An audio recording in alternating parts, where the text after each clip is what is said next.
এভাবেই আমি ঘরে মশলা বানিয়ে সাধারণত মাছ মাংস রান্না করি। একদম অথেন্টিক একটা মশলা পাওয়া যায়। বাহিরের মশলা কতটা স্বাস্থ্যসম্মত তা আমাদের জানা নেই। আর আপনারা চাইলে এটা আসলে টেলে নিতে পারেন। একটু চেলে নিলে দেখা যাবে আরও বেশি ঝরঝরা হবে। আর দেখুন কতটা মিহি হয়েছে। আমি ব্লেন্ডারে করে নিয়েছি। এটা 6 মাস পর্যন্ত খাওয়া যাবে, কোনো সমস্যা হবে না।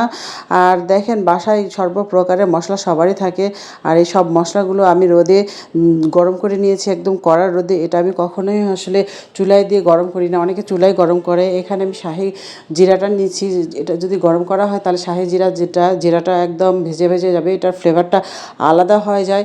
যার কারণে আমি কখনো গরম করি না। একদম কড়া রোদে গরম করে তারপর আমি ব্লেন্ডার করে নিই। আর ব্লেন্ডার করে নিলে আসলে অনেকটা মিহি হয়। আর এটা স্বাদ অন্যরকম হয়।